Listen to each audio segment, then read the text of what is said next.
Trump says U.S. will sell F-35 stealth jets to the Saudis. Do you think when they were in the Oval Office, Trump was, and he fired back at that reporter, Mary something or other, her name?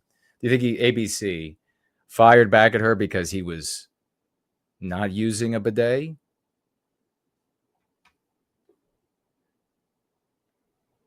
Prince Mohammed visits. Kingdom's de facto ruler to arrive on first White House trip since killing of a journalist.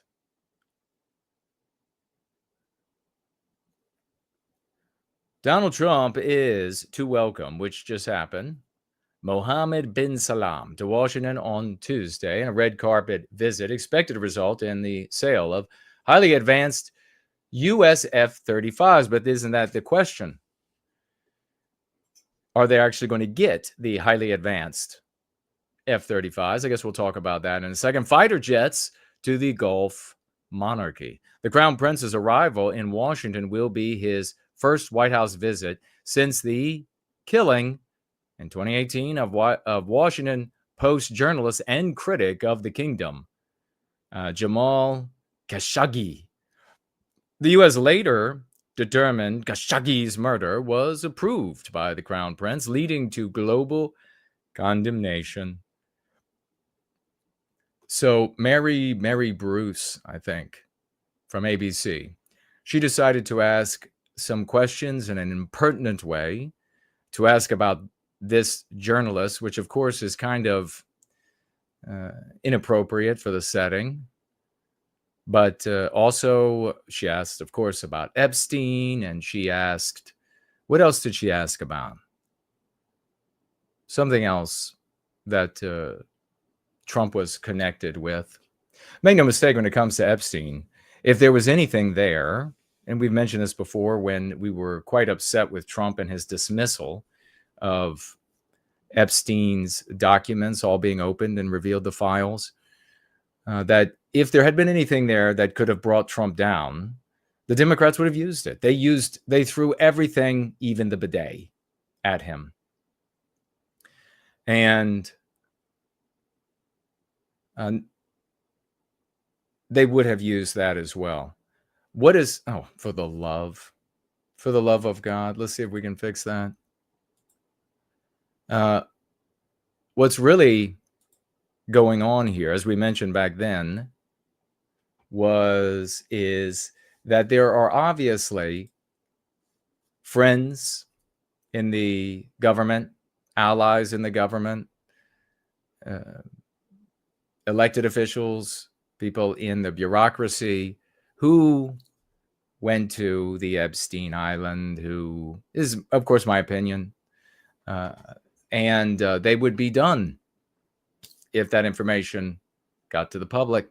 And there are plenty of others on the Democrat side, maybe people behind the scenes as well, who Trump and the Republicans can now potentially manipulate if the information doesn't leak about them being in with Epstein and underage girls, or just even of age girls.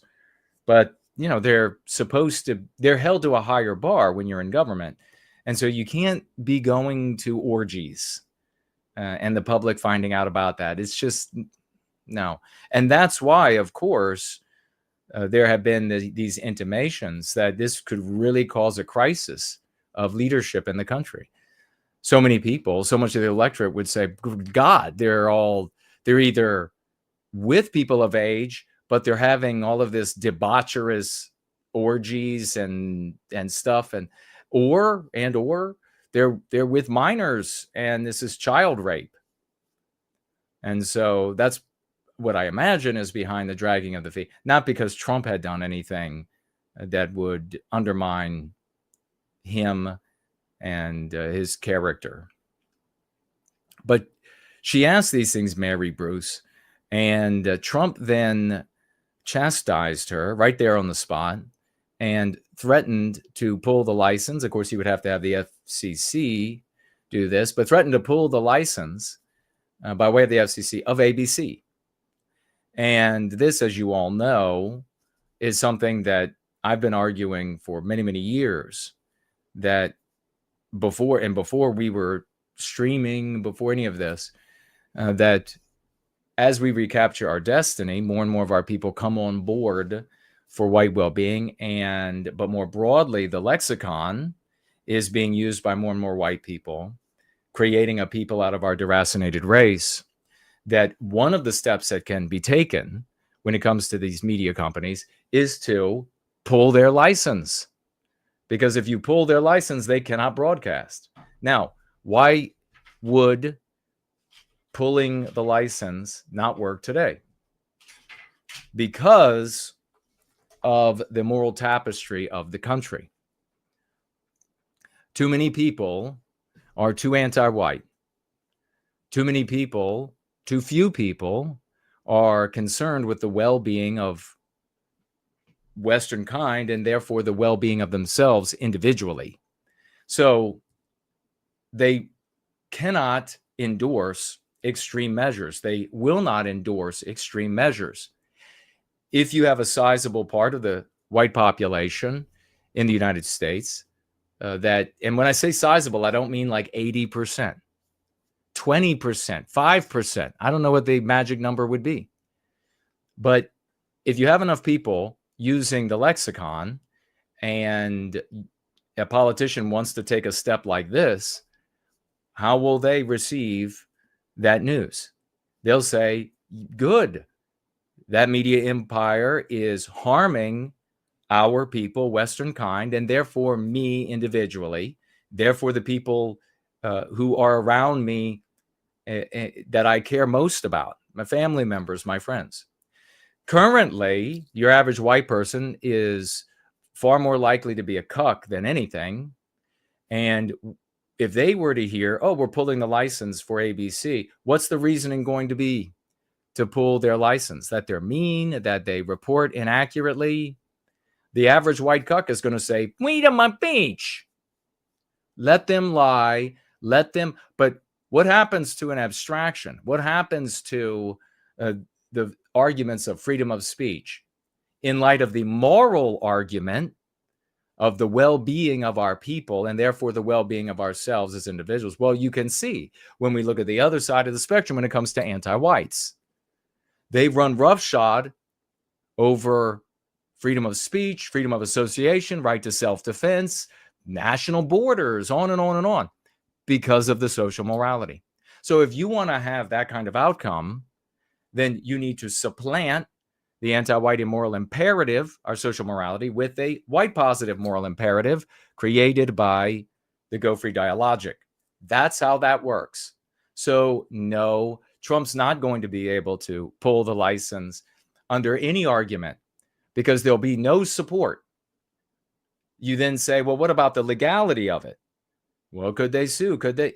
Again, in today's climate, with an anti-white anti-white immoral imperative as our social morality, nothing. Every legal argument will be interpreted in a way to comport with that anti-white immoral imperative. If you have a white positive moral imperative, then the laws would be interpreted to comport with the white positive moral imperative. And there will be, as a consequence of the starting point for the argument, deductions that grow therefrom that can be used in courts of law for this is why this is legitimate, this is why this is legal, this is why this must be done. Swaying judges, swaying lawyers, swaying elected officials. I know a lot of people out there can't understand it, and they're like, this guy, he's got lots of words. But what did you think recapturing our destiny would look like? Like a caveman swinging a club in a one-car garage? Is that really what you thought it would look like? Give me a break. That's what so many of these other arguments, that's what they amount to. A caveman swinging a club in a one-car garage.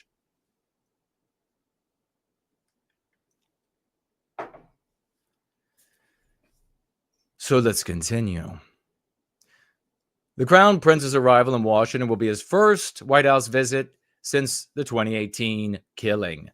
Trump has rehabilitated the relationship and is expected to announce billions of dollars in deals with the 40-year-old prince, whose father, King Salam blah blah blah, is 89 and has retreated from public view. Maybe he's in bad health. The U.S. and Saudi leaders will hold discussions and in the day with a White House dinner organized by Melania Trump. Does she come out in a cute little maid outfit? That'd be nice. They have been a great ally, Trump said, of the Saudis, and on the eve of the visit, during which he said Washington would be selling F-35 stealth fighters. They are primarily manufactured by the U.S. defense contractor Lockheed Martin and cost around $80 million to $110 million each. Geez, there are there are quite a few YouTube content creators that could buy one of these things with all the money they bring in, wrecking super sport cars and for the tarred population of America and beyond. It's astonishing what garbage the population has become. Ivan has reposted the stream. Thank you, brother. So there you have, there's a beautiful jet right there. Look at that.